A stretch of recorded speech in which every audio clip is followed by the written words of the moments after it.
I care that the colony is in disarray.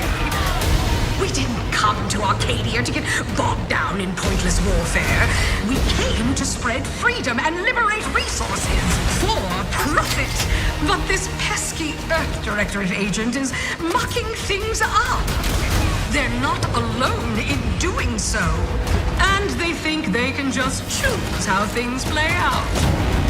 They could stop us from stealing the Protectorate's brainwashing technology, which we need to improve our market share.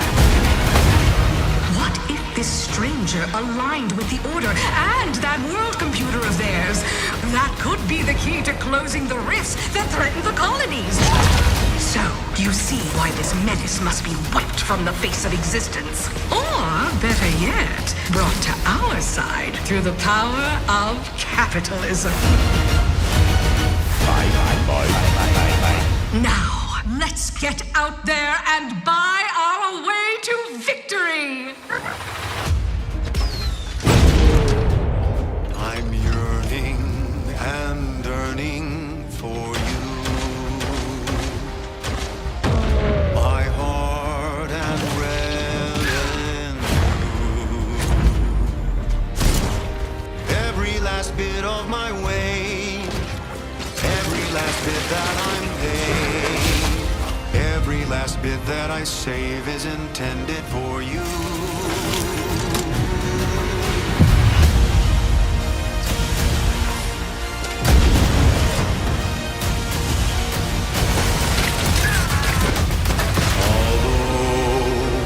The cost may be high. One day, I know you'll be mine. Someday, perhaps I'll own two. For now, I'll take one that's brand new. 'Cause I'm yearning and burning for you.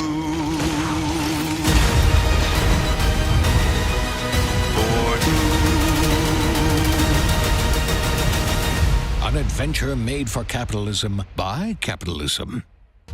Inflate our impressions and egos by staying tuned after the showcase.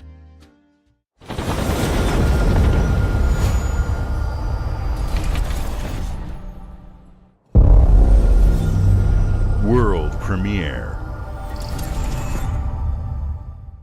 Babe, what's wrong?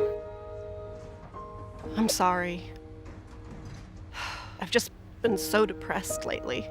You know, it would fix everything. Humanzapro.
Yeah, humans are barely sentient.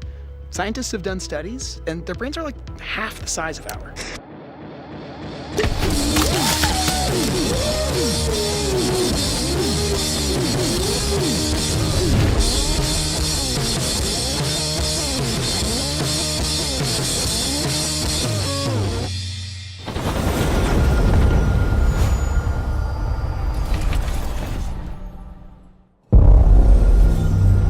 World premiere.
At Xbox, we strive to put the player first.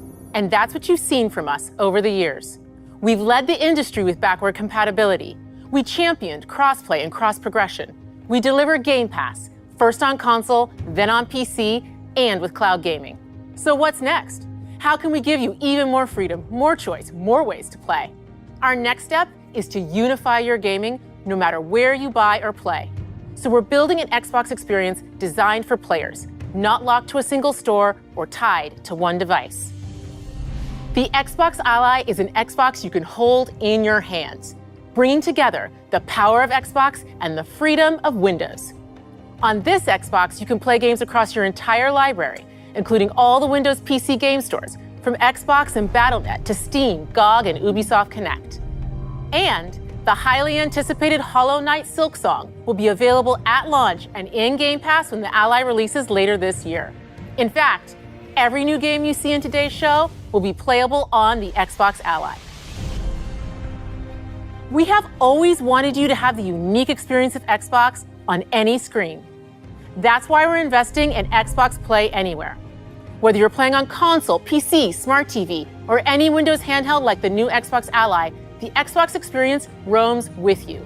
Your library, progression, friends, and achievements. There are over 1,000 Xbox Play Anywhere games on Xbox today. And every new game you see in today's show, from our partners and our studios, is Xbox Play Anywhere. And because it's Xbox, you can always have access to Game Pass with a diverse lineup of games from the biggest franchises to critically acclaimed indie hits. This is the freedom we believe players should have. Any game, anywhere. And we are giving it our all every day to make this vision real. But it all comes back to the games. From Dead to Rights on the original Xbox to Armored Core 6, our relationship with Bandai Namco Entertainment has stood the test of time. We both believe in bringing amazing experiences to players around the world, and their next game does exactly that. From Rebel Wolves Studio, this is a story-rich action RPG steeped in dark fantasy that I can't wait for you to explore. Thank you, and enjoy the rest of the show.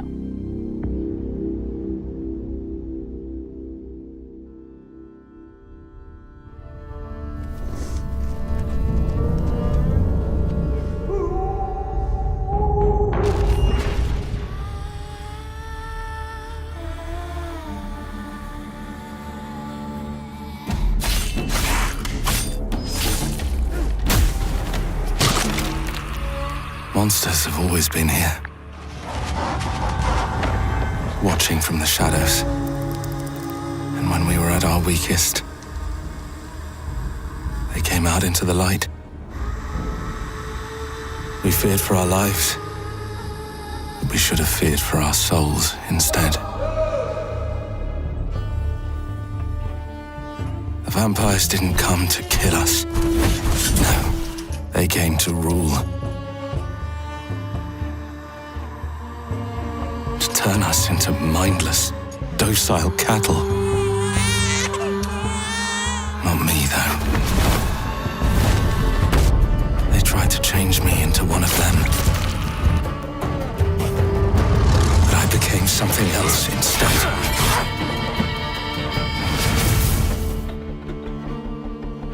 Their worst nightmare.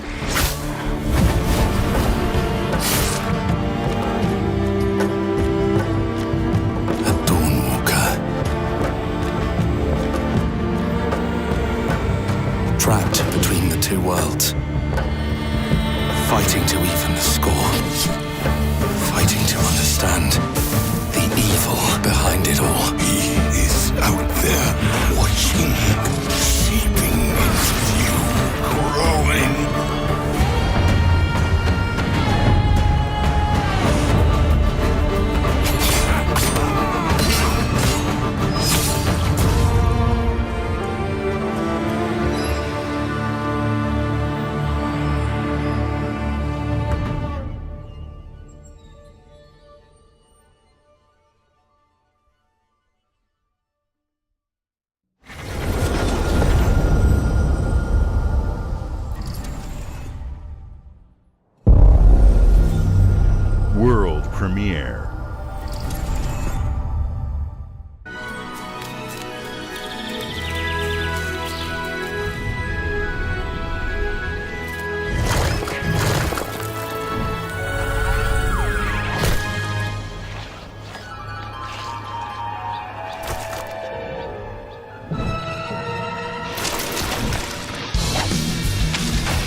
Watch your back, Yakumo. You're a wanted criminal now. I'll kill the Dark Dragon myself. It's my mission. My duty as a Raven Ninja.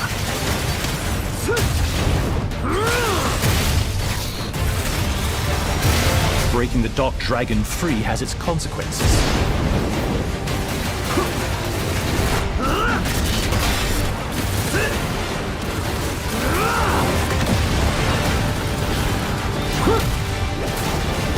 This is it. Sayori. Ryu, there's something I need your help with.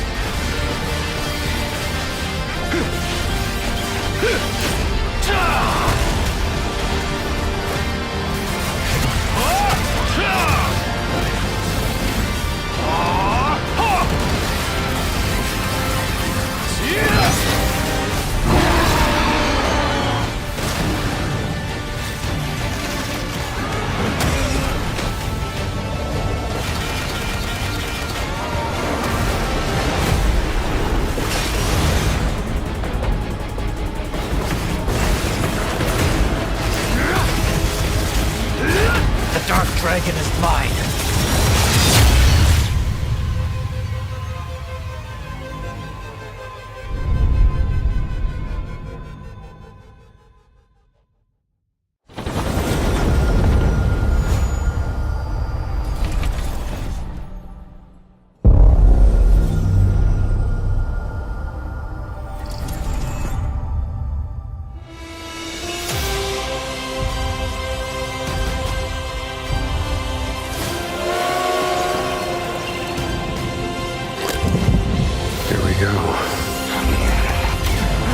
Good luck, Indy.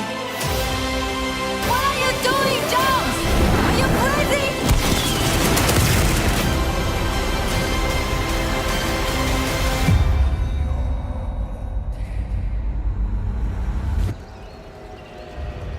This is where it starts.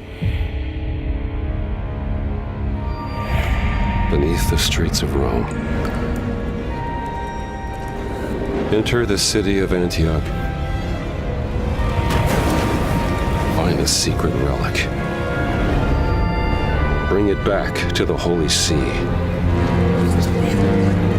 Defend the secret.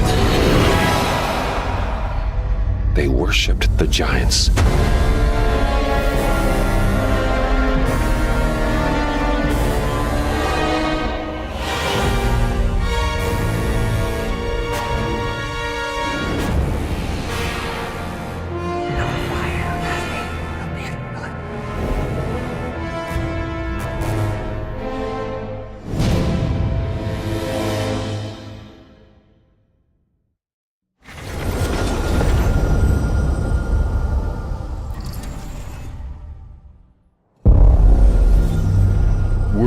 Premiere.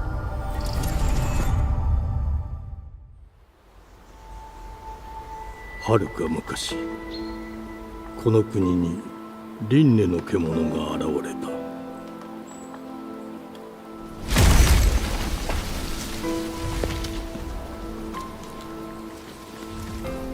輪廻の獣は汚れを吐き、あらゆる生物を蝕んだ。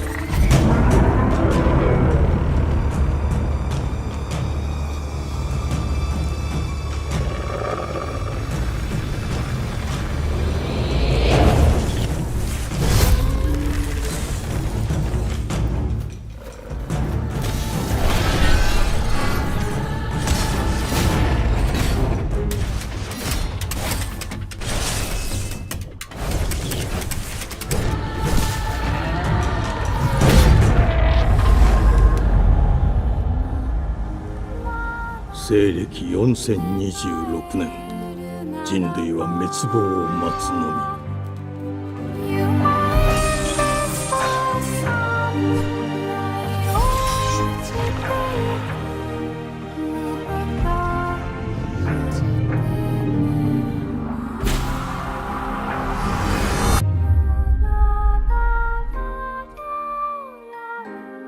封じ子エマ、お前こそが輪廻の獣を滅ぼす刃となる。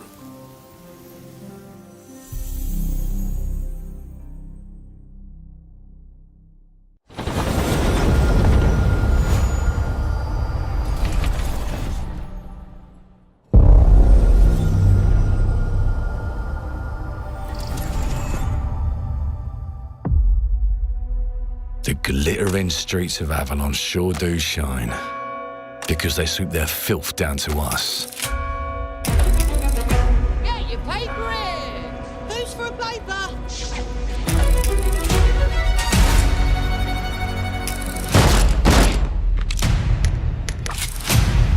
Here's to playing in the mud.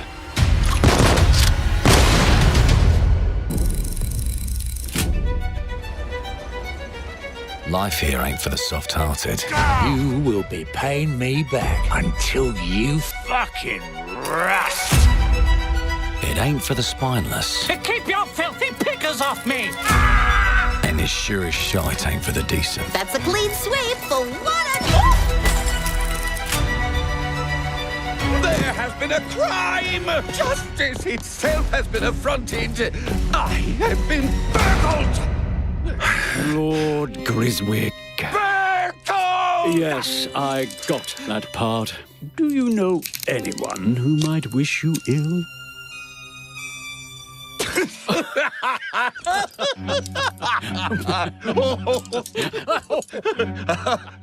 We can't arrest and question everyone. Let's see if we can narrow the suspects down a bit. They were, Trust your instincts, sir. tall, Yes, sir. built rather slim, well, muscular. Was very quick, agile. Go on. With a mustache. No, larger. I see. Quite fashionable. That's the fiend who robbed me.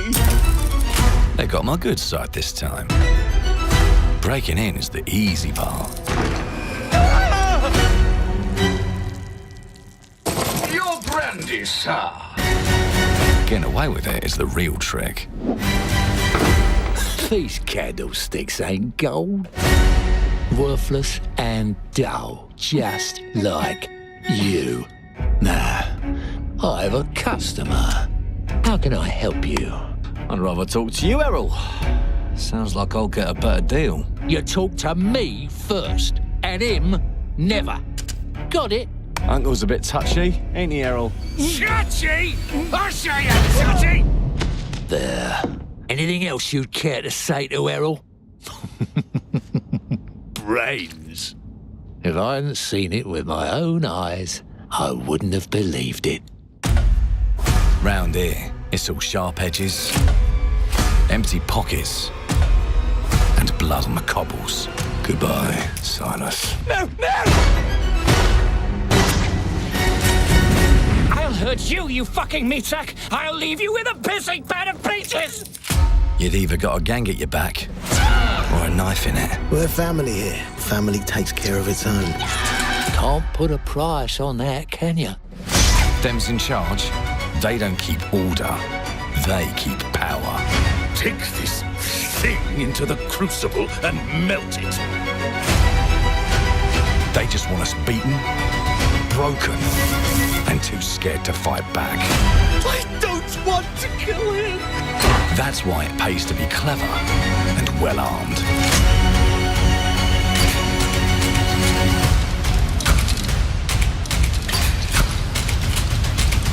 Let's go and end a few arguments.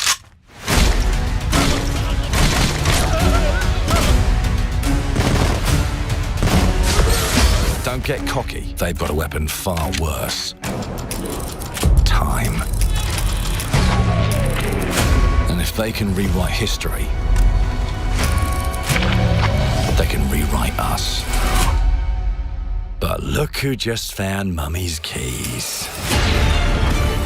Now I can fiddle with time. Put the bullet back in the barrel. Bring the chaos to a crawl. Take a mistake and make it like it never happened. We can change the world as we know it. One choice at a time.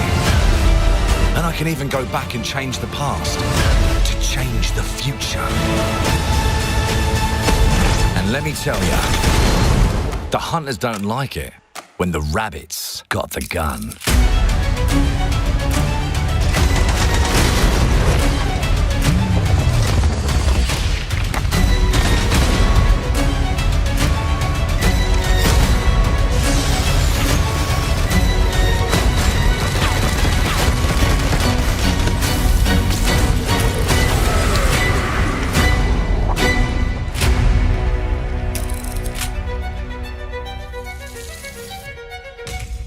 Now let me alone and piss off!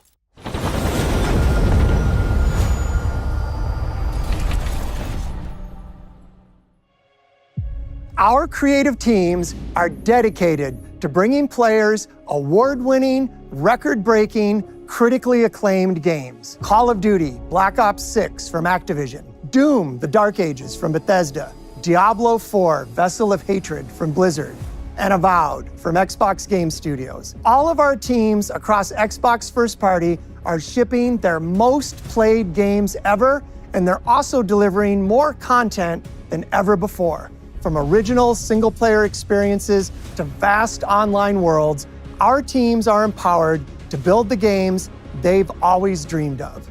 We want our players to have the choice and flexibility of where and how they play the games our teams make. So of course, our games will be available day one in Game Pass, and every new game we make for both Xbox consoles and PC will be Xbox Play Anywhere. On behalf of our creative teams, thank you. These experiences don't stop when you put down the controller. As you've seen in recent years, more and more of our characters, stories, and worlds are expanding to brand new audiences through TV and film. A Minecraft movie and the Fallout TV series broke records and brought millions of players into the game. We have more projects in the works as gaming continues to influence film and television like never before. When it comes to growing new franchises, Obsidian is having a year like no other. From launching a blockbuster new game like Avowed to the upcoming release of The Outer Worlds 2 this October. Obsidian is always delivering great games, and they have a third game launching this year. You'll get to go deeper on it in our Direct, but until then, let's take a look.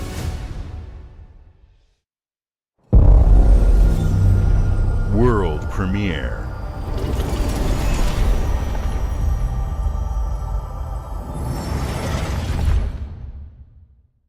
I told you, you can't run from me, you foul beast!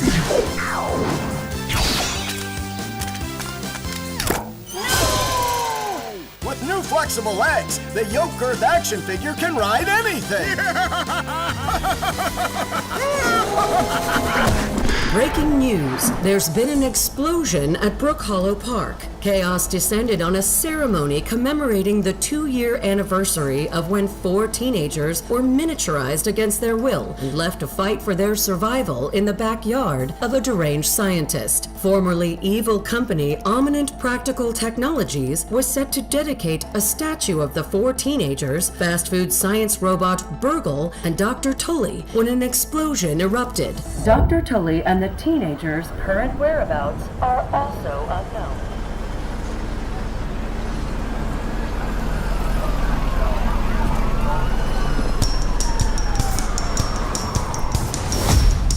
You gotta keep them separated.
The predecessor, ND3500, reached. Accessing predecessor's travel log. Attempting data salvage.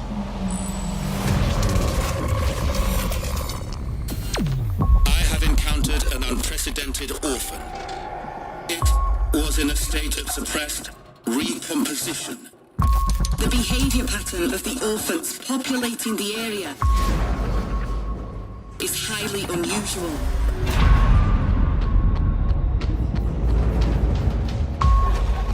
they become exceptionally aggressive.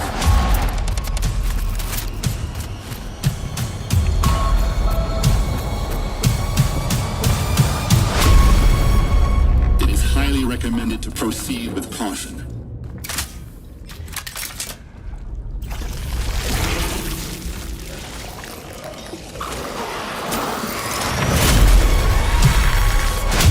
They seem to act more consistently, in coordination.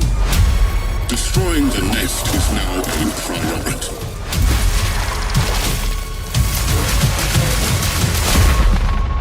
Such is our calling. Such is our calling.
World premiere.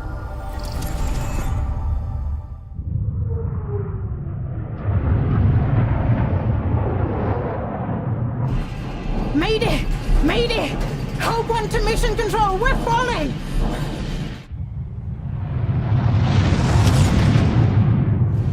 Thomas, the ship's breaking apart! There's no time! Evacuate! Now! Thomas, come in! Ariane, you sacrificed everything for a new world, to save mankind. And I'll always love you for that.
Wherever you are, I'll find you.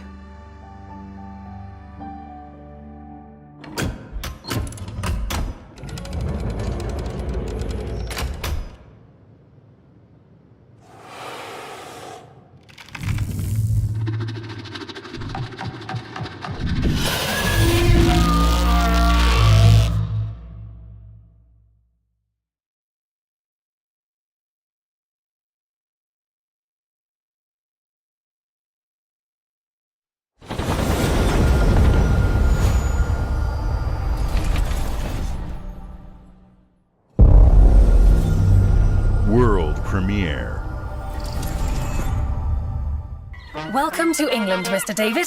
I know this must be a shock, having never met your real father, but he left you this hotel in his will. It's been in your family for generations. Much like the caretaker. He's a little eccentric. You'll see. Let me welcome you to the Grand, a hotel famous across the land. Every room used to be in such high demand. Your wish, our command, here at the Grand. Well, hello there. It looks like you're about to do some renovations. Would you like some help with that?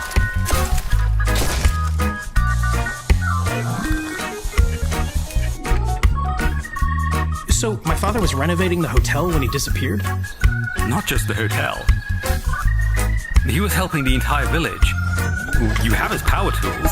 You know, you could pick up where he left off. You seem like a good man, like he was. I'm in.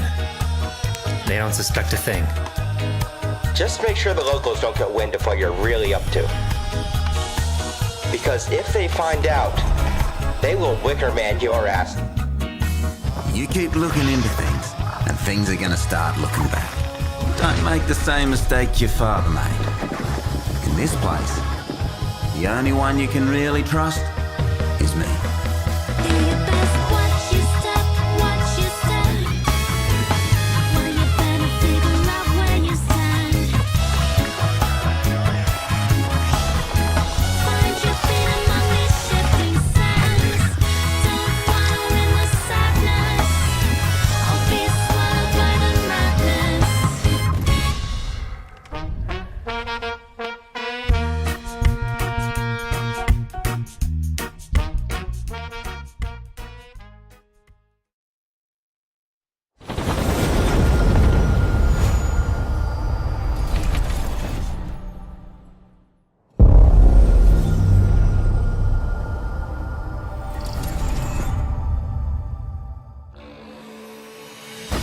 There are as many gods in the world as there are stars in the heavens, and when we need their help, they send us a hero. Who would have guessed the defender of my homeland would be my daughter? She unlocked the heavenly spear, but is she worthy?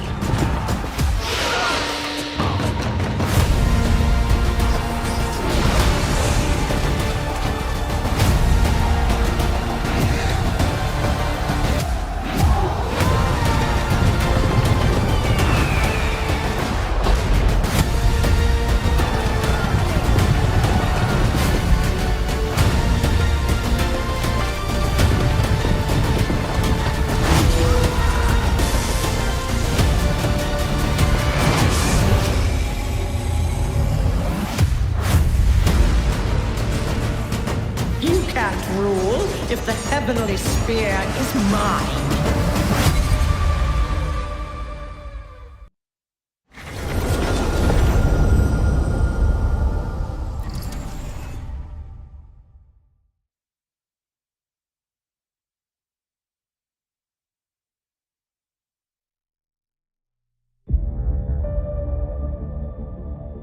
주권 국가의 자주적 결정을 누가 허락하는가? 만약 이 결정이 패권 국가의 특정 정치 집단의 이익을 저해한다면 당신의 특정 행동이 대중의 의사결정에 영향을 미칠 수 있으며 반대로 누군가는 당신의 의사결정에 영향을 주려 한다는 것을 인지할 때 자신만의 온전한 입장을 세울 수 있지 않을까? 당신의 입장은 온전한 본인의 판단인가? 그렇게 믿고 있거나 믿고 싶을 뿐.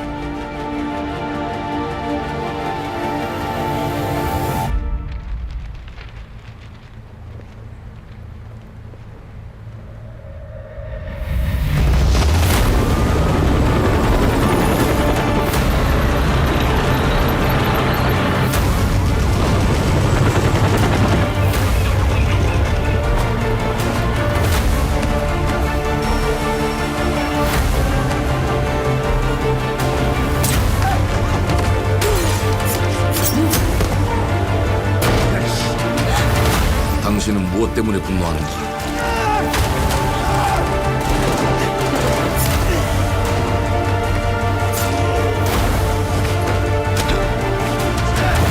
당신의 분노는 스스로 결정한 것인가?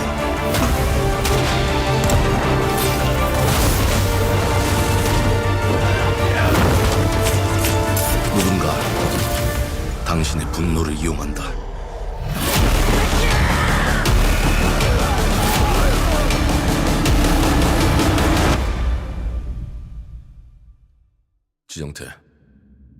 지정태!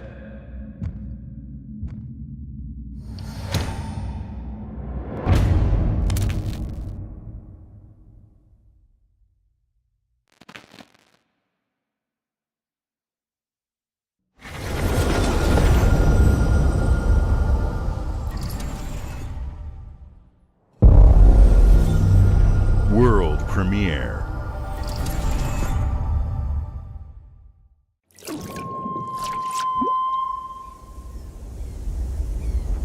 E ora olaiem loite fativi. Novo. Ilo? Te kemaite mana. Muite unanite waiora. Dia. Novo tua libemo iwa lotaname. Ona otalima di efema. Teonami.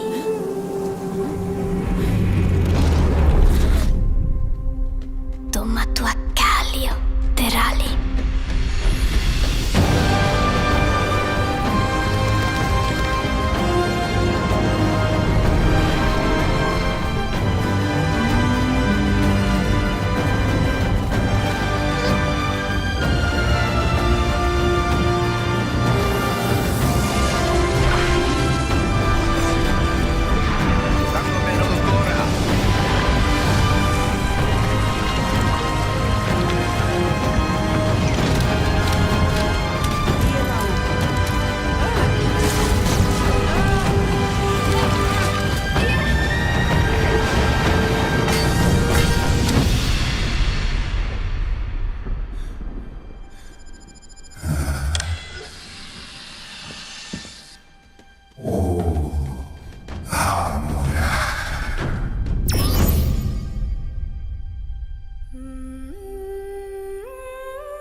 Well, hello there. Beautiful day to relax by the old fishing hole, wouldn't you say? When it comes to fishing, Appalachia is a land aswim with opportunity. Yes, you'll find fish of all flavors in every walk of waterway, from its mightiest of rivers to its humblest of ponds. Just step up to the bank, cast your line, and when your bobber starts bobbing, reel in the rewards. What do you got on there, Jed? Worms. And how are they biting today? See for yourself. Bagging the big fish starts with finding the right tools for the job. There are as many unique combinations of rods, reels, bobbers, and baits as there are fish in the sea. And when you've caught your fill, pop over to the local tackle shop to swap fish tails. Can you smell that? No matter what troubles plague the future wastelands of Appalachia, you can always find comfort in cozy little joys like this. You just gotta know where to look. Vault Life is your ticket to easy living. Design and build your own little slice of paradise. A place to show off all the bits and bobs you collect in your travels. Got a green thumb? Plant your own peaceful vegetable garden. And nothing warms the heart like a neighborhood cookout. Community makes a wasteland a waste home. Join today, and tomorrow you'll be kicking back and sharing a meal with friends in beautiful Appalachia.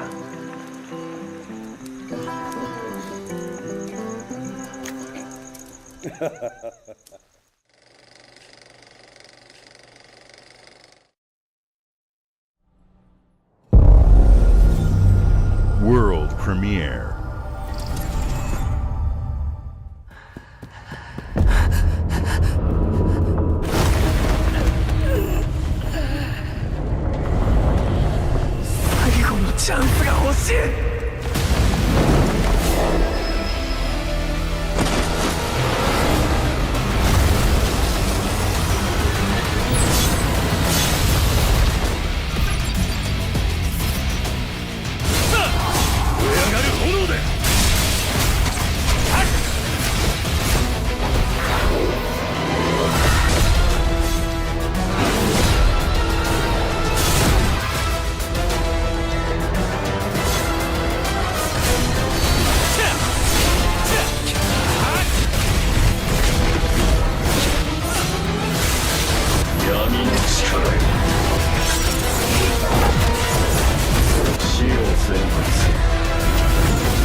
World premiere.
Hey, what's up everyone? It's Tony Hawk Pro Skater. I just want to say thanks to everyone for all the love and support we've seen since we announced Tony Hawk's Pro Skater 3 and 4 a few months ago. These games have changed my life, but more than that, I've seen them help spread a love and appreciation for skating all over the world, and that means everything to me and the team.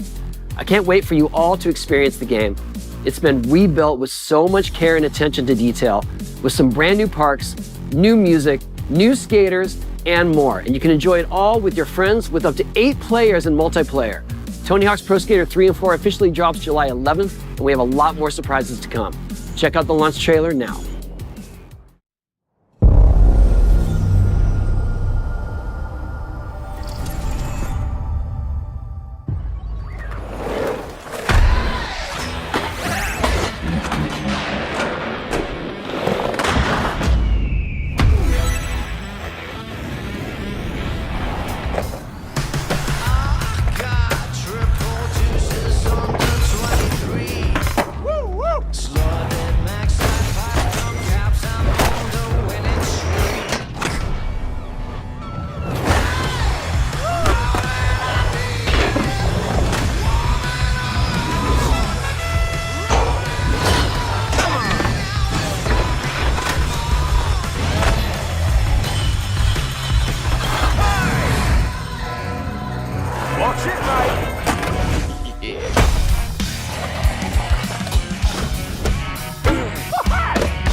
Premiere.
Decided to show up.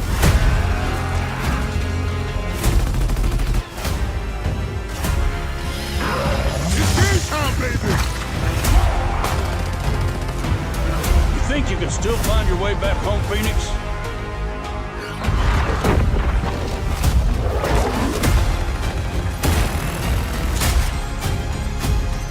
Looks like they upgraded. Nausea, baby! Let's do this.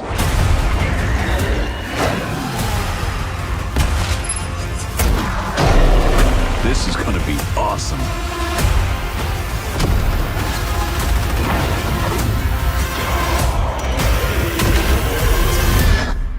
Form up!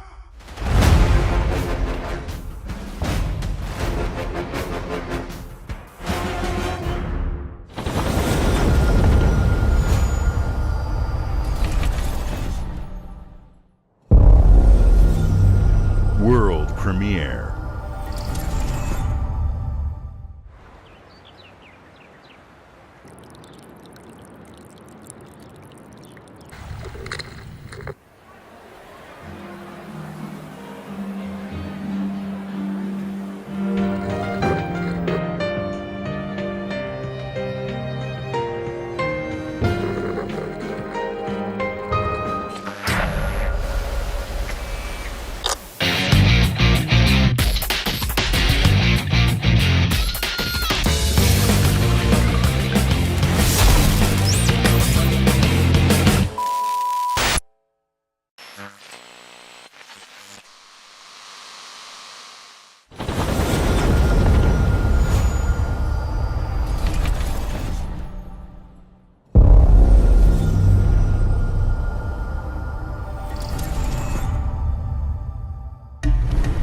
The Smugglers League is always there. But you won't see us. You won't hear us. And the only way you'd ever know it is if that's what we wanted. As smugglers, we deal in the goods others are afraid to handle. Guns, explosives. And don't forget the rum. It's a life of danger like no other. So I guess my question is, can you handle that?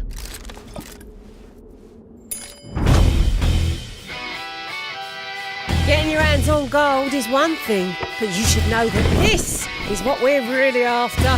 The bigger the boom, the better. Smugglers need to be adaptable. It's more than moving under moonlight and shadows.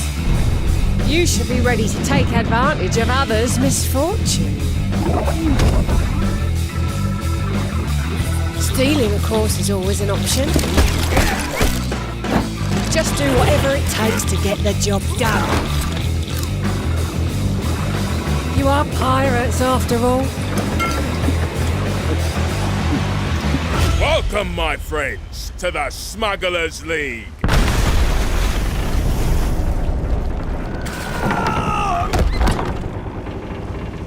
You're paying for that.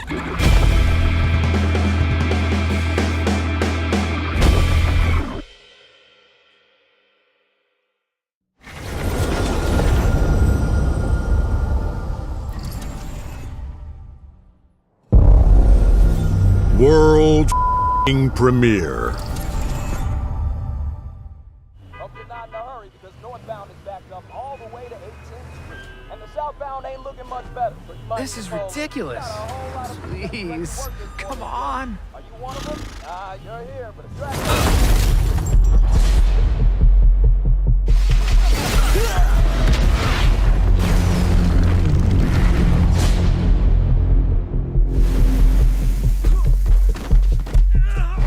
Had enough yet? No, Dad. Not even close.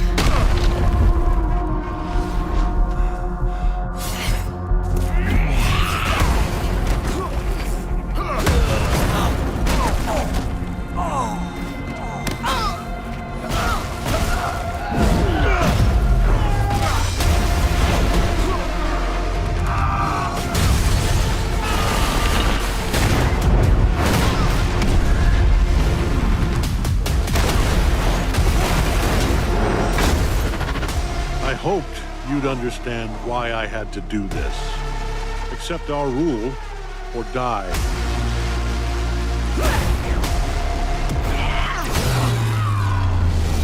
I'd like to propose a third option.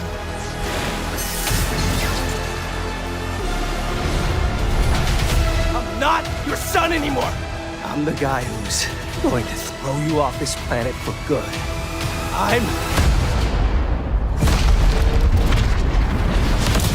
I trusted you!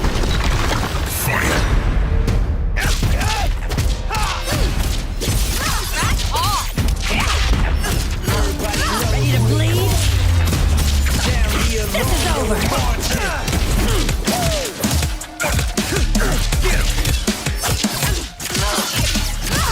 All right, coming through. Let's do this. Gotcha. Going up. Need a hand? Might want to look up. I'm up! See how you like this? It's an army!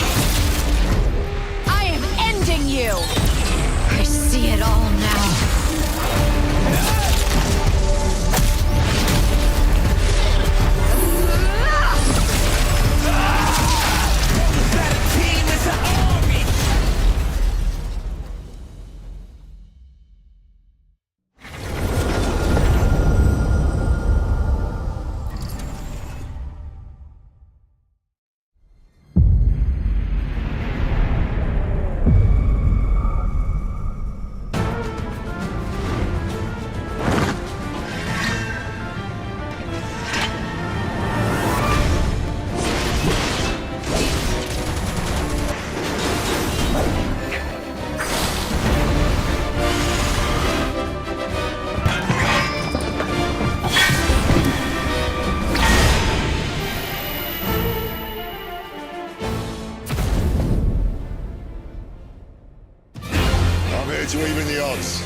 objections.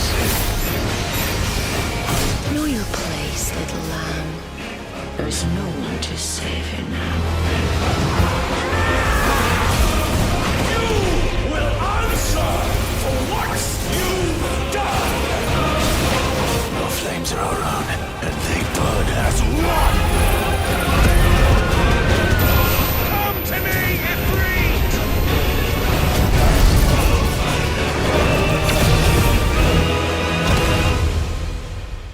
Valisthea cannot endure a second claim upon her being, but she may yet be saved by you.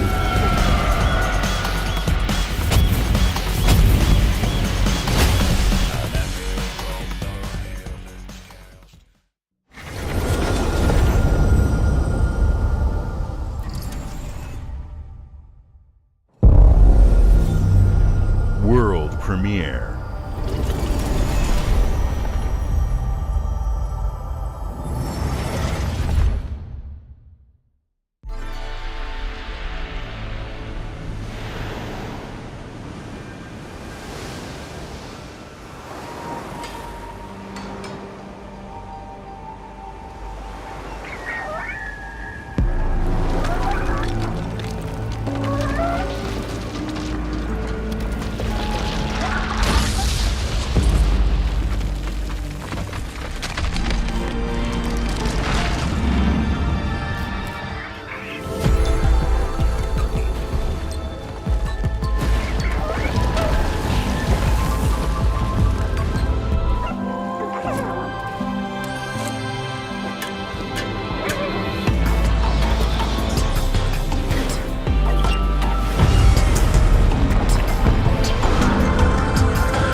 Games like Psychonauts 2 showed how Double Fine excels at creating unique and innovative experiences, and Keeper is no exception. Looking ahead, next year marks 25 years of Xbox. It's a big milestone for the platform and franchises that you helped build and make popular. We couldn't have done this without everyone who's been with us on this journey. As we think about bringing a new generation of players to these iconic franchises, I'm excited to share that players will get to celebrate 25 years of Xbox with a new Fable, the next Forza, Gears of War E-Day, and the return of a classic that's been with us since the beginning. Today, you've seen an incredible range of games from creators across the globe. Creators like In Exile, reaching for new heights with Clockwork Revolution.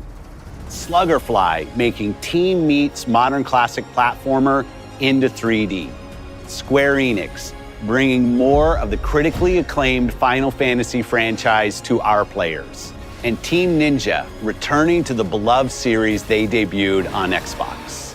You've also seen the next Xbox hardware release, our Xbox Ally Handheld, which lets you bring your Xbox experience and your library with you anywhere. I hope you enjoyed the breadth and depth of the games, updates, and experiences that are coming to Xbox from our partners and our own creative teams. We're seeing more players on our platform and in our games than ever, thanks to all of you. We're proud of the creativity that Obsidian is delivering this year. Immediately after Showcase, our Direct begins, where you'll go inside the studio for an extended look at The Outer Worlds 2 and Grounded 2. Thanks for joining us today. But before we get into the direct, we have a final world premiere. Enjoy.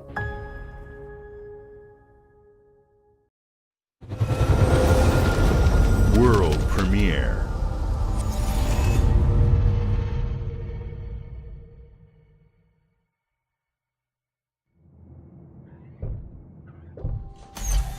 Welcome to the Guild. We have been expecting you. Please, follow me. You already know us as a global tech leader. Our software, our systems, combined with our skilled team, is designed to save lives. Your years of service have shown you the importance of our work. Here, you'll witness the global scope of that mission in action. Let me introduce you to our esteemed visionary.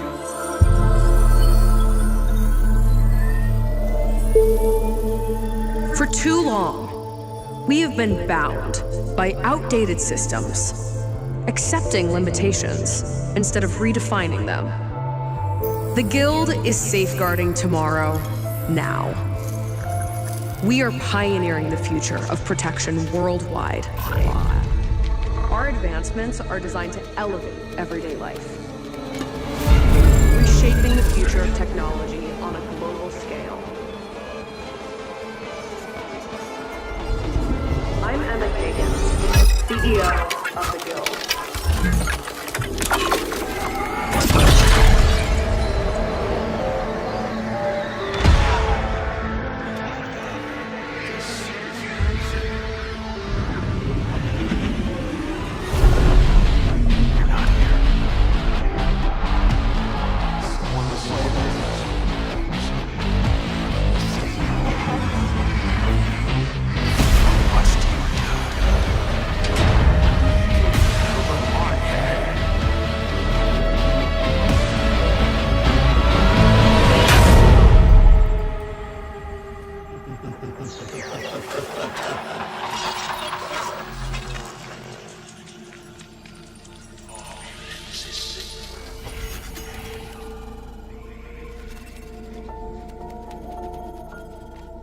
Fear is a powerful thing.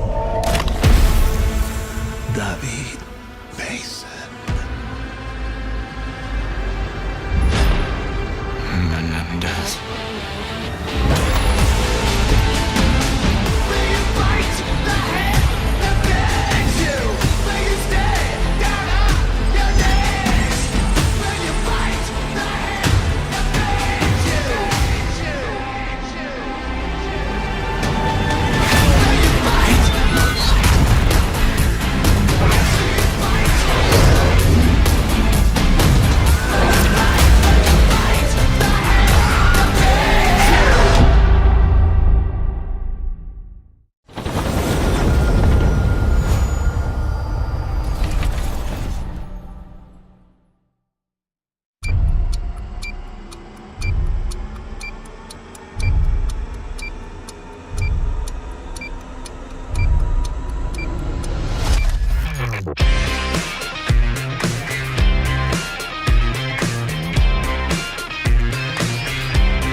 Welcome to Obsidian Entertainment. We here at the studio have joked around that this has been the year of Obsidian, with Avowed releasing early this year and now ending the year with 2 more games. And what better way to cap this incredible year for us than by doing what our studio does best, sequels. That's where I come in. You can get out of here, Fergus. Thank you so much. No, you're doing great. You nailed it. The sequel is the lifeblood of every great franchise. Think about it. The original creates the world and builds fandom, but the sequel, that's what makes it worth remembering. No sequel, no hoverboard. No sequel, no dual SMGs. No sequel, no raccoon tail. No sequel, no Zune 2. Which doesn't really exist, but I wish it had. There was a Zune 2. There was a Zune 2? I'm Mark, the head of sequels here at Obsidian, and I have sequelized everything. Blockbuster movies to AAA video games to my first marriage, so trust me, I know what I'm doing. Come along on this journey with me. Part 2.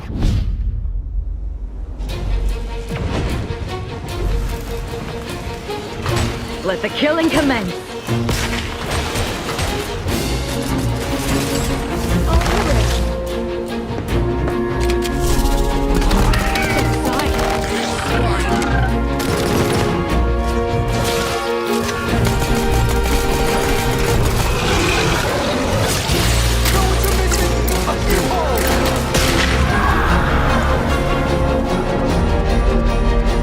The Outer Worlds 2 is a sequel to The Outer Worlds 1. It's a continuation of the themes of robber barons in space and how people are controlled by the stories they're told by the people who have power over them. This time we're able to go a lot deeper because we have more time and money, which is a great thing, and we're able to make it a much more true Obsidian reactive RPG than we were the first time around. So we're going deeper and more complex with everything for this sequel. Deeper story, lore, RPG interactions, reactivity, all the things we've been known for as a company. It's really a complete realization of everything people want from an Obsidian game. Surprisingly, this is the first time in over 25 years that I've had the chance to do a full sequel for a world that I helped co-create. It's really just a fantastic opportunity to explore and expand the universe in interesting ways, and to go even further with the themes of how people are affected by living in a dystopian corporate reality. You can shoot your way through it, you can talk your way through it, you can sneak your way through it.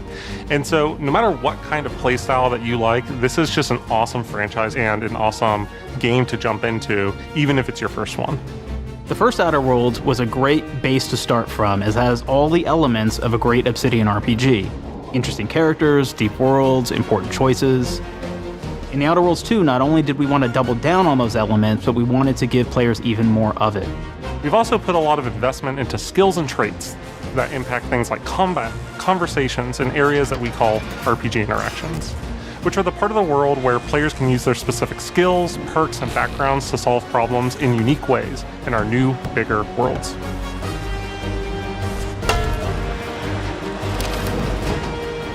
I love a deep RPG experience, and building out that RPG crunchiness for our players was at the forefront of what we set out to create. We prioritize those deeper RPG options with different character builds and combos so players can express their role-playing power fantasies.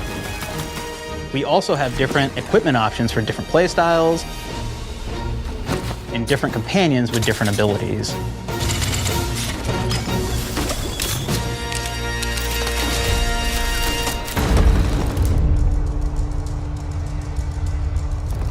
In the first Outer Worlds, you start off as the Stranger, which was basically a blank slate to build on top of with various attribute points that would begin to define your personal experience in the game. You can make any kind of character you want, but we've given you a role. That role is an Earth Directorate agent. You can think of them as kind of like space cowboys or space sky marshals. They're the good guys that go into places and kind of fix everything that's wrong. You're gonna be one of those. But we don't tell you why you joined the Earth Directorate. There could have been a lot of different reasons, right? It could have been because you're an actual lawbringer and you want to go in there and spread law throughout the galaxy. It could be that you're a roustabout and you just had nothing better to do. After you pick your background, one of the really important choices you have next is choosing your traits.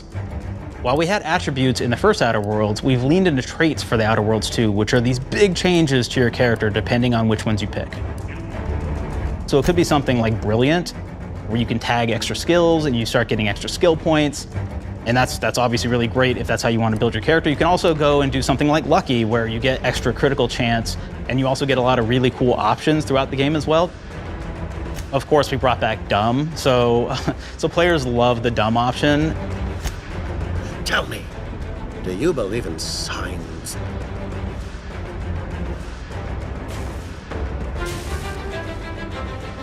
Not quite what I meant, but I like your contempt for boundaries. I could put your adventurous spirit to good use.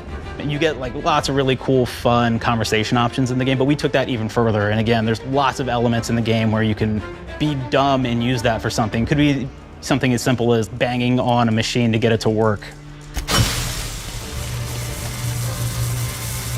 After you've invested in some of your traits, your next choices are going to be choosing your skills. The skills themselves basically allow you to build on your playstyle and what your character is doing in the game. That will be everything from playing stealthily to speccing for an explosive specialty.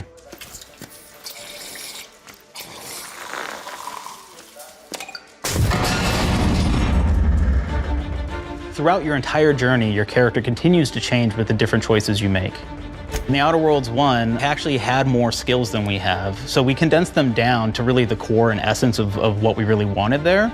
But we made each point that you put into a skill much more impactful. So instead of getting small percentage changes, we actually did much larger changes per point that you put into each skill. And again, all these things, because of how they're checked inside the world itself, can matter quite a bit. You know, just even having one additional skill point in something can open up a lot more options in the world itself. If anybody's played Fallout New Vegas, they'll be very familiar with like the perk system. We basically borrowed that, but went even grander. We actually have more perks than Fallout New Vegas did. But here's the cool thing, right? We check and use perks for literally everything, right? So you can do everything from, hey, I want to make a stealthy build that steals stuff and is really good at that. Okay, great. Well, you can take maybe the pickpocketing perk. So that's not available to everybody, but if you select that, now you can actually go around and steal things out of people's pockets.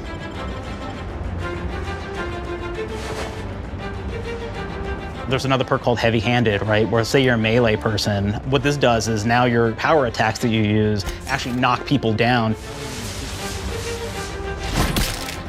Oh man, I really like the serial killer perk. As you start killing people, they will drop hearts. And you can take those hearts, and essentially you're taking these trophies, you could say, and it's actually giving you a permanent health bonus every time you do it. We have this perk called Assassin.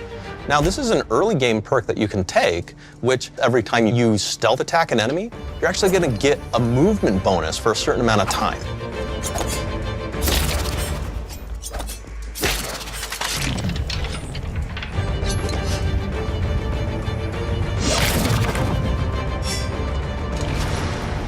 Flaws were a system that everybody loved from the first game, but we wanted to make it more personal to the player. We wanted it to really reflect how you were playing the game and give you a bonus that you actually wanted to really engage with.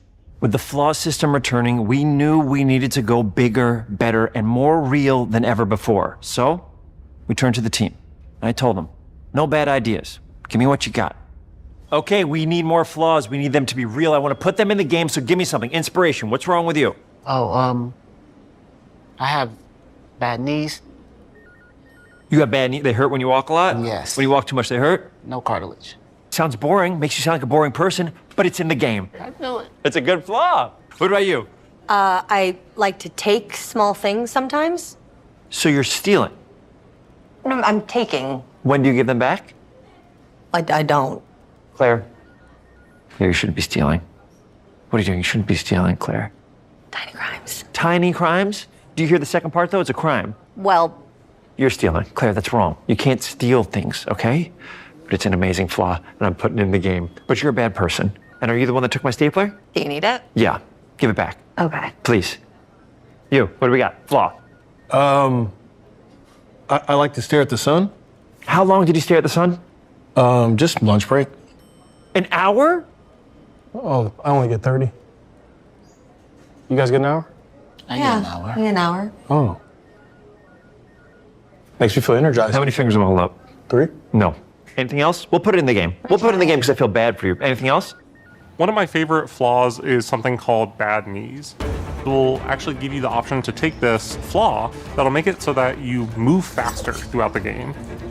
But the problem is, anytime you stand up, your knees are going to make a loud popping noise that makes it so that, well, everyone around you is going to hear you.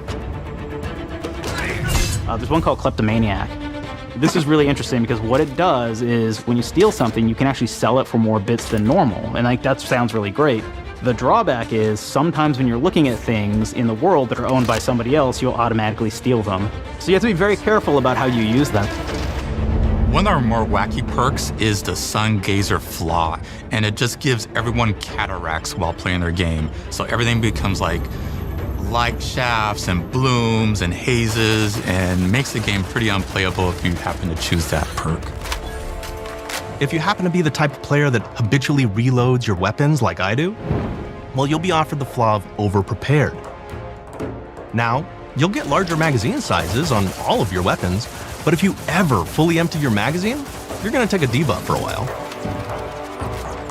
While we support options like being a gunslinger who wants to key into destructive weapons, or a rogue who wants to alpha strike their enemies before they know what hit them, we also allow for a lot of fun and experimental builds. You can be a mad scientist who utilizes gadgets and wacky science weapons and armors. Or even a psychopath who gains permanent bonuses to health by murdering their friends. Nothing shows the impact of these character build options better than, in my opinion, the bridge area, which has a quest you get early on in Paradise Island.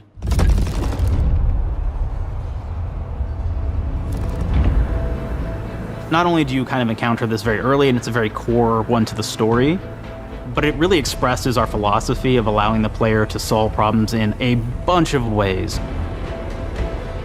So you may solve it by, speech options. You may talk to them and maybe have to go do a quest for them and really kind of prove that you're a friend of the Protectorate to get by. I may have need of your help, stranger, if you are ready to seize an opportunity to show fealty to the Protectorate. You could go guns blazing and you could just take everyone out inside the POI, lower the bridge itself, and kind of get across.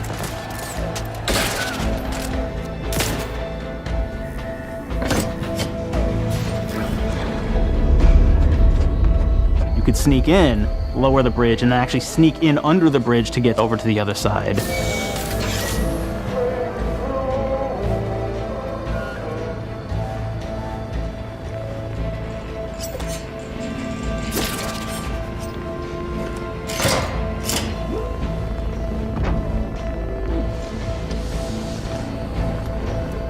You can bypass the bridge entirely if you found like certain gadgets, like the shield gadget that protects you from poison gas as you go across, or the double jump boots, which kind of allow you to jump across the chasm and get across that way.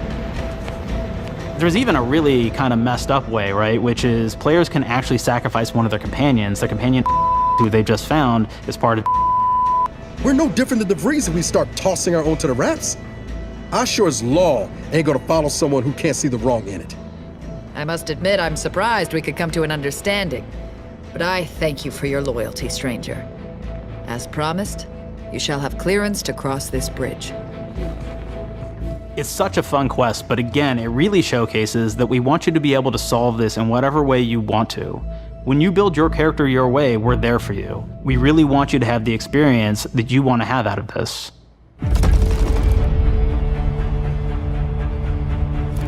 From the very beginning of our discussions about the Outer Worlds, we really knew we wanted every game to take place in a different colony.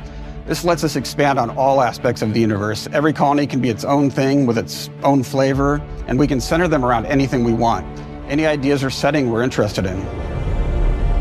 Arcadia is an isolated colony with abundant resources, and it's run by an authoritarian faction called the Protectorate. Their dictatorship is thematically based around the question of how much freedom people will give up for security and luxury. For Protectorate subjects, unfortunately, that answer is everything. The Protectorate is also incredibly wealthy because it was founded by the inventor of the skip drives, which are the Outer World's faster-than-light engines. But those skip drives are starting to cause rifts in space-time, which are cutting off all the other colonies on Earth from being able to trade with each other. The Order of the Ascendant is an offshoot of the Order of Scientific Inquiry from the original game, and like them are a science-based religion with the same goal of solving the universal equation, which will allow them to predict and alter the future to the benefit of all mankind. They used to be part of the Protectorate, but they split off to focus on solving the equation for the good of everyone, not as a way to simply control the masses. The player's been sent to Arcadia as an Earth Directorate agent to find out how the skip drives are causing the rifts and what can be done to stop them. Each of the factions have their own solutions to the rift problem and their own goals. The Protectorate wants to close them to protect their legacy as the inventor of the drives and their wealth. The Order wants to close them not only for the good of everyone, but also because they're complicating the math they're using to solve the universal equation. And Antes just wants to be able to open and close them at will to control all the trade routes between the colonies.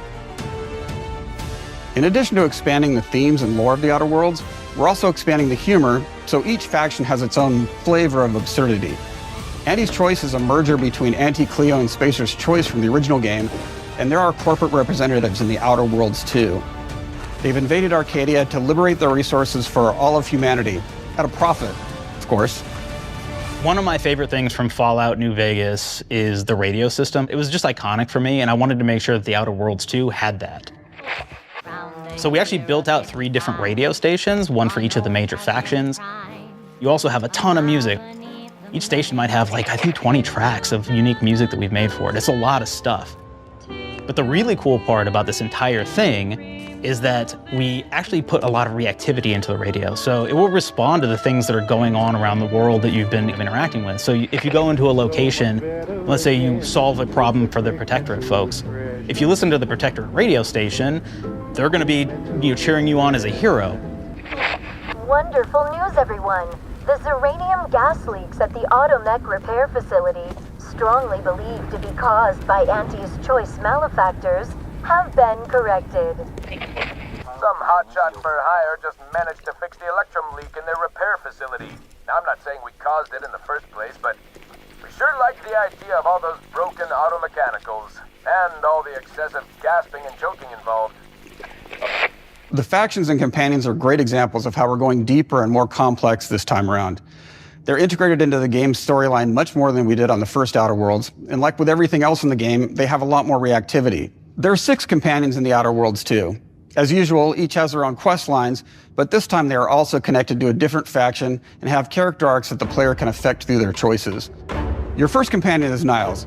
He's another Earth Directorate agent like you, and he's looking for your help to decide whether he wants to become an even better agent or to turn his back on the Earth Directorate completely. There's also a somewhat cute Automech support drone that is basically Niles' helper. Her name is Val. Marisol is part of the Order of the Ascendant, and she's an aging but still deadly assassin. That's right, she's a deadly mathematician who may or may not have some unfinished business to attend to with the player's help.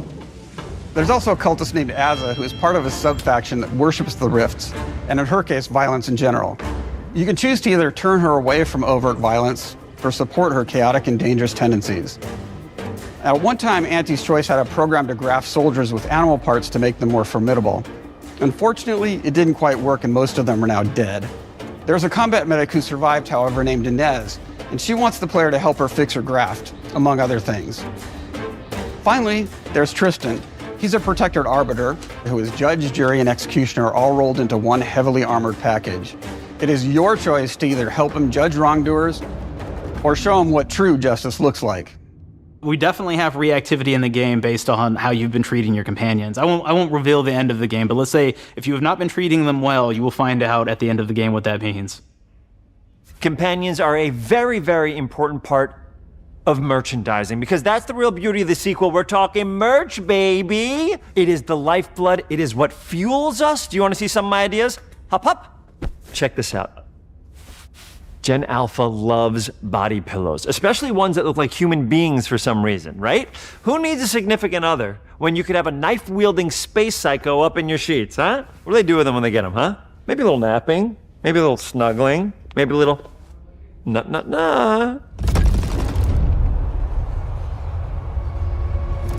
The visuals of the first Outer Worlds depicted a frontier colony in space. The Outer Worlds 2 is driven by an invasion of the Arcadia colony system by Auntie's Choice, which shifts the visuals to be more reminiscent of a World War I-like setting in space. That evolution is seen across all aspects of the game, starting with the factions. How do you militarize everything, including extreme capitalists or math-crazed scientists? In a World War I setting, war comes with propaganda. The Sovereign uses it to maintain control, Auntie's Choice uses it to help their bottom line, the Order just wants to show how it exists within the grand plan. We want players to feel like Arcadia is a living, breathing place scarred by a long-standing war.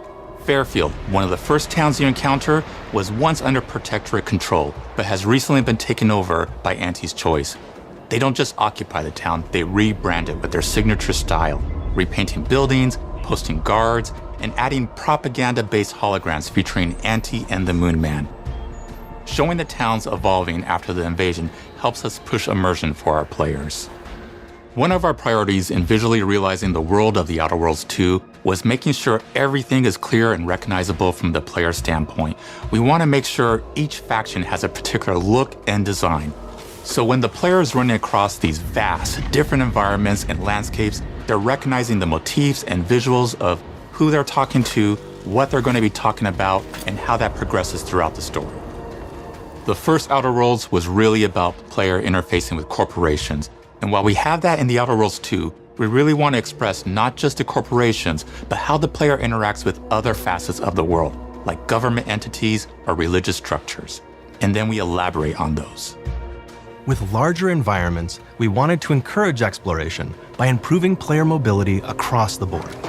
Now you can run, slide, double jump, mantle and parkour your way through all of the nooks and crannies of these worlds. It really allows the player to just explore and have fun finding really cool stuff.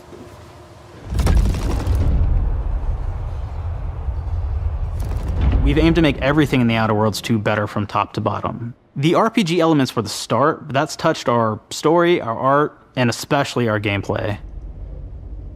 A good sequel is true to the original. That's first and foremost, right? Like, we all want to add in a bunch of things as you're making a sequel, right? We want to make it bigger and better in every way. That's what we were trying to do here. And I thought, we did not need this consultant. We've made enough sequels. We understand how to do this. And I will say, I don't think it's been entirely successful. I am very proud of the combat improvements we have made in the Outer Worlds 2, thanks to my patented combat system. You may be thinking to yourself, it can't be that good? Shush, what are you even talking about? You haven't seen it yet.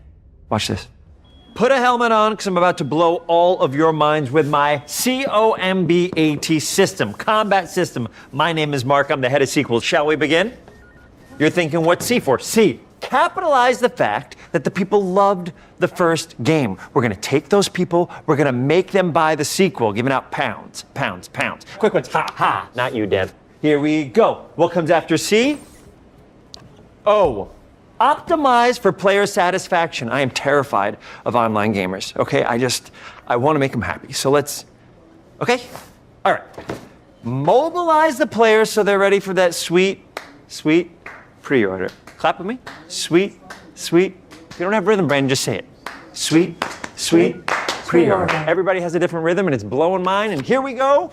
B, burglarize. What is this? It's basically just finding new ways to loot dead bodies. You know what I mean? Right, Otis? Okay, well, it's a big part of the game. A, you gotta agonize about how many people are gonna be angry that we have just put so much combat into this thing and almost no romance at all. We should look at ourselves. What is wrong with us? Huh? We can't have one love story in this? How many people have been in love? Raise your hands. Raise your hand if you're in love. Okay, are you lying? I have a wife. Put your hand down. T, toi. In French, that means two, sequel. I think that means 3. Okay, you're getting ahead of yourself. Come on, Claire. We're on 2. And how do we end it? Anything is possible. And we've established that we're the best there is, and there's no sequel better than us. And if I could just say one more thing, thank you very much. I know I've kind of changed the world of video games today. For the Outer Worlds 2, we wanted to improve gunplay in every way. We focused on improving the feel of each weapon, the way a weapon snaps into ADS, the way recoil feels when firing, and how impactful our sound effects really sell the weapon's fantasy, to things like how unique reload animation can add a lot of character to each weapon. We've increased the variety of weapons by including new weapon types, but also through a host of fun and unique weaponry. We have things like the Borscht Blaster that fires out tumors that can explode like grenades, or can even be eaten by the player for additional health. We have a weapon called Rookie's Reward that will actually level up the more you use it throughout the game. And every time it levels up, it's got fun fanfare where it's like shooting out confetti and it's got a fun little setup. We have a really fun weapon called the Pop-Up Gun. It fires out ad drones that will distract your enemies with corporate ads, slogans, and jingles. While your enemies are distracted, you can focus fire on them or explode these drones for additional damage. New to the Outer Worlds 2 are throwables. So you can use frag grenades to flush out enemies, smoke grenades to camouflage and escape, distraction devices to bait enemies into a stealth attack,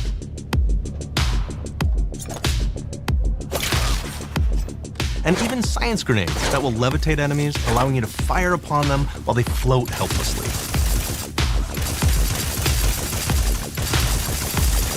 And of course, science weapons are back. We have returning favorites, like the Shrink Ray. This time it's been upgraded so you can shrink your enemy down to the size of a sprat and run over them, exploding them into bits. The Shrink Ray, that was probably my favorite one from the first game, so we brought it into the second game, but we improved it though. So instead of shrinking your enemies for a short period of time and having them re-expand, this time they stay shrunk, and we actually added in the ability to step on them and kind of squish them and kick them, because we knew that that was the player fantasy. We knew that's what everybody wanted to do. They wanted to step on the enemies, they wanted to kick them, so we made sure to double down on that stuff.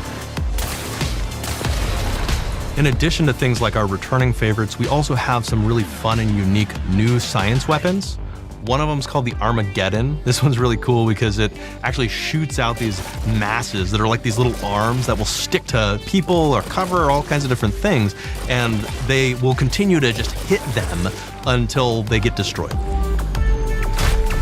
And we have another one that's just super cool called the Spectrum Dance Saber. This is a melee weapon that actually lets you attack to a musical beat. And if you continue to do that, you'll actually get additional bonuses each hit you do. One of my personal favorite weapons is called the Big Bang. It's just a big freaking gun that uses material harvested from rifts to shoot out a giant ball of energy, vaporizing everything in its path. Now, ammo's extremely rare for this weapon, but you can use it in just the right situation to devastating effects. Like another great one is Gary. If you wear Gary, he will lash out at your opponents as you're walking through combat. So we even have science armors, and we've really kind of shown off what we thought was really great for the player from a science perspective. We're all about letting people play the game their way. There are some players who prefer to be immersed in a first-person view, taking in all of the details. But there are others who really prefer to take the world in from a third-person perspective. Why not allow both? Well, now you can swap between the two, letting you enjoy the experience in whatever way you like. One of the things I really like about having the third-person mode is being able to see all of the fun and unique armors and armor combinations and weapons that you can equip your player with. All of the actions that you could do in first person, so you're double jumping around, you get to see your character in that way, and you get to take in the world and see things in a different light.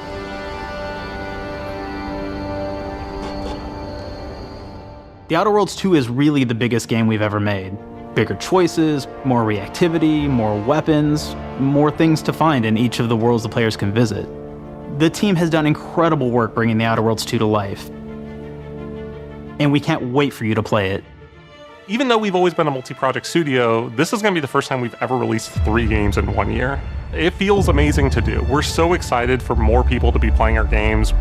It is truly an exciting time here at Obsidian. We're exploring worlds big and small while expanding on franchises that we've created, and we have no plans to slow down. We hope you all continue to come along with us as we do what we do best, make your worlds your way.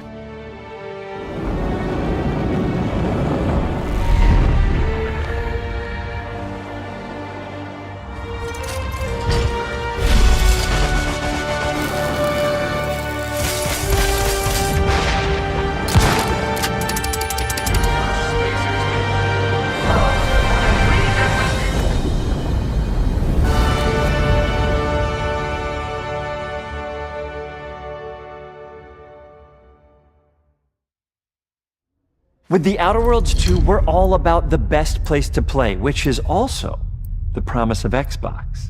You can play the Outer Worlds 2 on this Xbox, but it may be hard to play it when you're staring at all these beautiful holes. Let's cut that. You can play the Outer Worlds 2 on this Xbox. Oh yeah, now that's Microsoft. Or you can take a phone call on this Xbox, then play the Outer Worlds 2 right after. Excuse me, I'm getting a call. Hello? What am I doing? I'm playing the Outer Worlds. Hello? Yeah, this is Mark. I didn't know I had jury duty today. You could play the Outer Worlds 2 on this Xbox, but it takes 2 people to lug around safely. We're gonna go up to my apartment, okay? And this is an Xbox you actually wear that also plays the Outer Worlds 2. What do you think, Claire? This is amazing. Are you playing? I think so. Fantastic.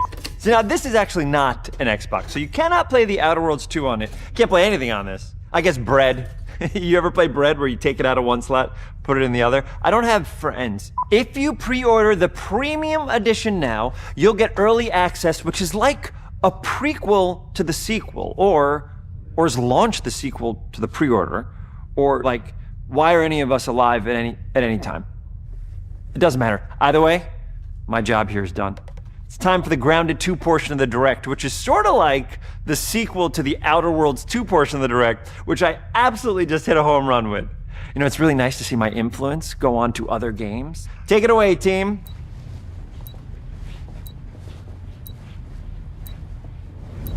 And big exit.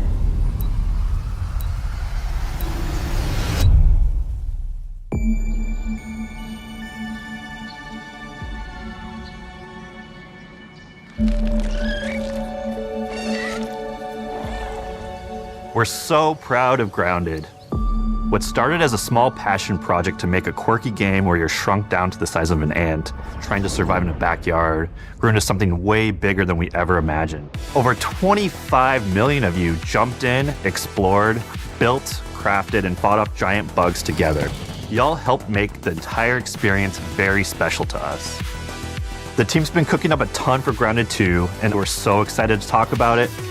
I had to grease some palms to steal a bit of time from the direct to give you a deeper look. There were so many possibilities and ideas that didn't make it into the first game, so with the sequel, we have the chance to dream bigger.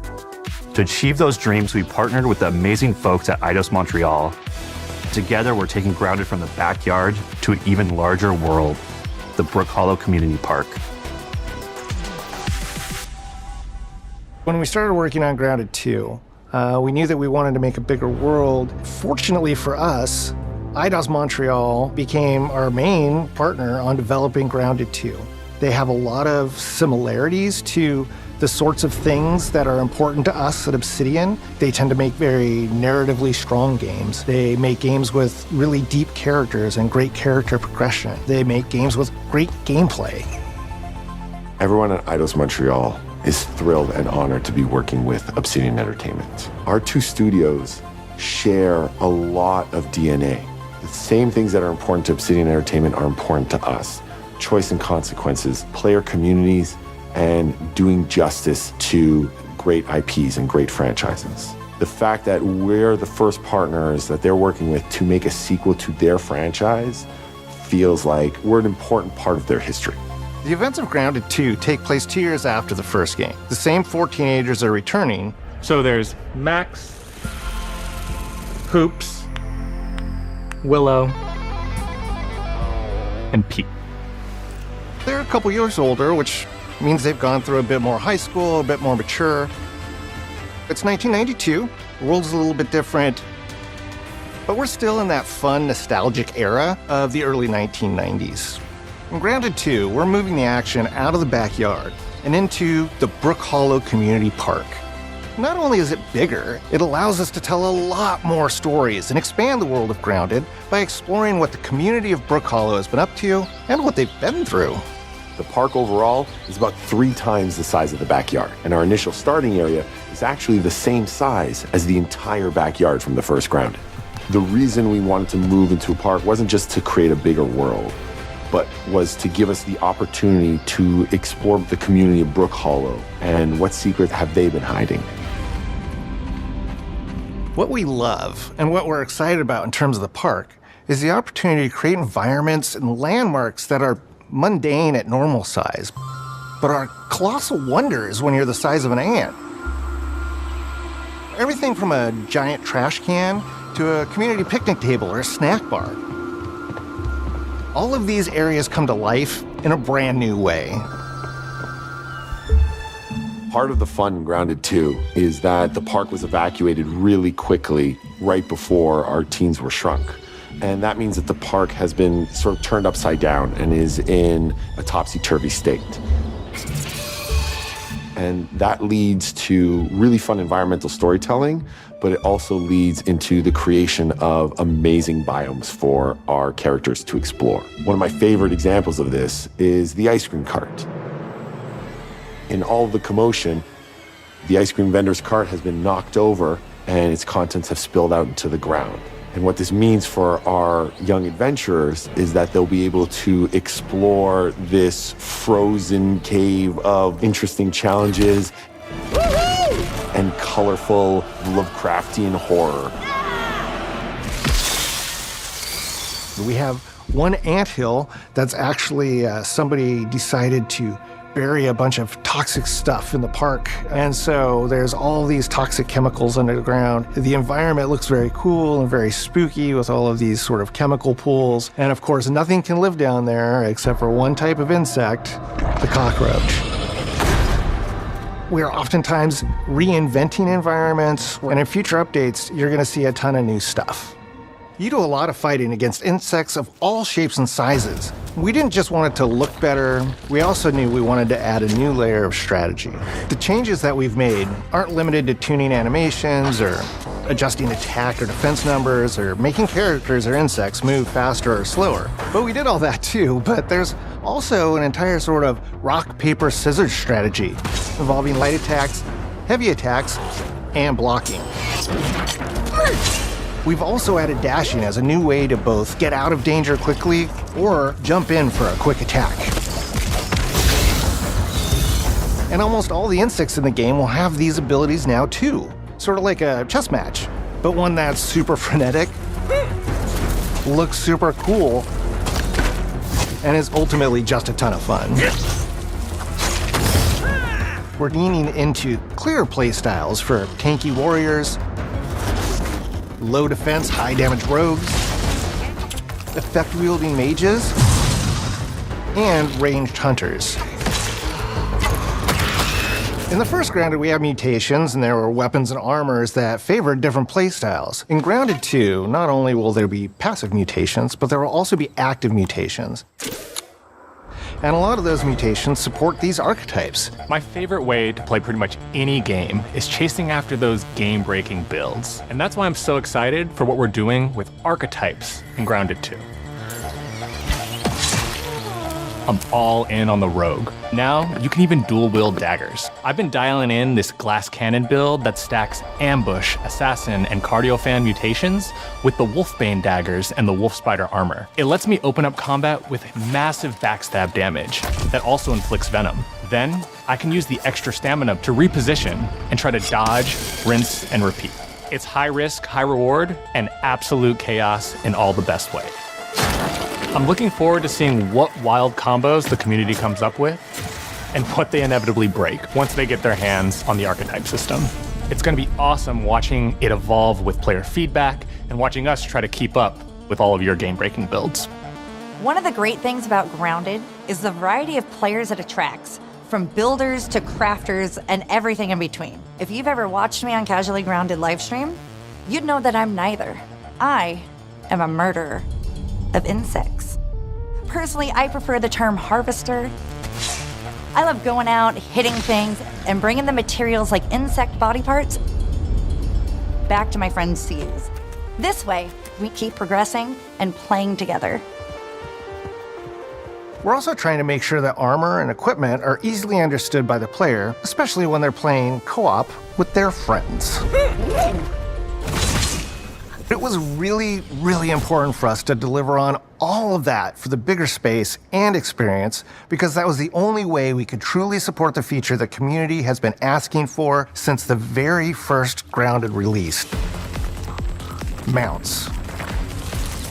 Our mounts, we call them buggies, have an entire suite of moves and have their own special abilities and attacks. We really wanted the buggies to be an extension of the player in every way possible. And that meant making sure that buggies had unique and valuable abilities across all the core pillars of Grounded. So that doesn't just mean exploration and travel. That has gameplay implications for combat, crafting, and building as well. Just like how we wanted to expand on player playstyles throughout the game, we're going to make sure that every buggy that we add has its own personality. The Red Ant Soldier can enlist up to 2 Red Ant workers to follow you around and help you out. If you get into combat and you don't want to fight while you're saddled on your buggy, you can jump off and they'll fight right alongside you and provide support. The Orb Weaver buggies are a little less useful when it comes to general utility, like building a base or harvesting, but they're awesome when it comes to combat. Sure, their defenses aren't super strong, but they're heavy hitters. They're also super fast, and they have some great special abilities, like a scream that allows them to stun lesser-powered insects, and the ability to shoot webs and entangle other creatures. So the Orb Weavers won't be your base-building buggy. You should use the Red Ant Soldier for that. But they're super fun for exploration and combat. Red Ant Soldiers and Orb Weaver Spiders will be available at game preview launch. There will be others in the future, but those are the 2 we're starting with. The connection that our Grounded community has with us is something we want to keep forging with the sequel as we make an even bigger game than the original. Pretty much from day one, we knew we wanted to return to game preview for Grounded 2. Sure, it comes with some trade-offs, like the game's not done and it's out to the world. but there's so much value in building it alongside the community. Buggies change how you traverse and navigate the park. What we're doing with Grounded 2 is we're actually keeping zip lines held back so we can see how players engage with buggies, and then we can tweak zip lines to bring them back over time to really complement that buggy experience and make exploring the park far more fun. That kind of feedback loop helped shape the original Grounded, and we wanted to shape the design for Brook Hollow Park, archetypes, buggies, all of it. We also learned a lot from that first time around. One thing that stood out immediately, players blaze through our content, especially the story. That makes sense. Story, characters, world building, that's kind of Obsidian's thing. It's the flavor we bring to the survival genre. So this time, we're starting with a much bigger baseline. There's been an explosion at Brook Hollow Park. Chaos descended on a ceremony commemorating the 2-year anniversary of when 4 teenagers were miniaturized against their will. One of our favorite parts of the first game was watching the community uncover clues and spin up theories. This time around, we're leaning even more into that, and we'll be keeping a close eye on what our players discover and how they interpret it. Because you never know what might inspire us as development moves forward. We really started to hit our groove at the end of Grounded 1. We found that being open about what we were planning and then following through was key to building trust with the community. As a small team, we had to experiment with update pacing and scope, and what we found resonated the most with all of you were bigger, beefier updates, even if it took us a little longer to land. So that's the plan. Larger, more complete updates spaced out just enough so we can take your feedback seriously and make every drop count. You can expect in our big updates, new buggies, new biomes, new building pieces, all the good stuff. And we're launching with a public roadmap so everyone knows what to be excited about in the future. All of us at Obsidian Entertainment and IDOS Montreal are super excited about how close we are to letting all of you players get shrunk a second time and explore the all-new park on buggies in Grounded 2. If you're a returning Grounded player, we're really looking forward to you experiencing all the improvements. If this is your first time getting tiny, then all I can tell you is that a world with an entirely new perspective and an entirely new feel awaits you in Brook Hollow Park. It's time to ride together and survive together.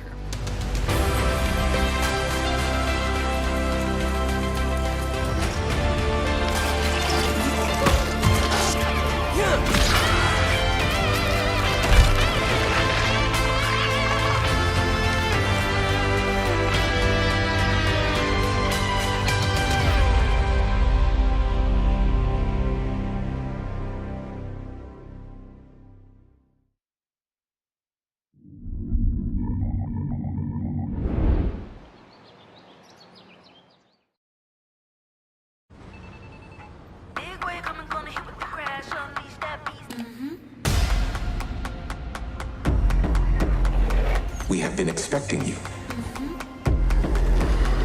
This is where it starts. We can change the world as we know it. Can you handle that? Let's do this. I'm in. I'm here to even the odds. Any objections? Here's to playing in the mud. And when we need their help, they send us a hero. Here we go. Please, follow me.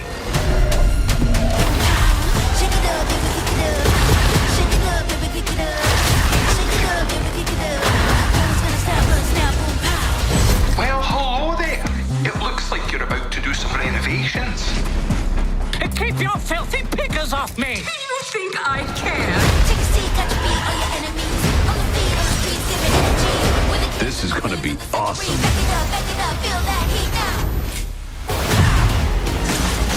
Mayday! Mayday!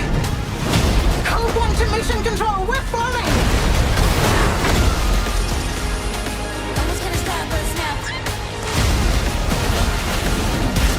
Had enough yet?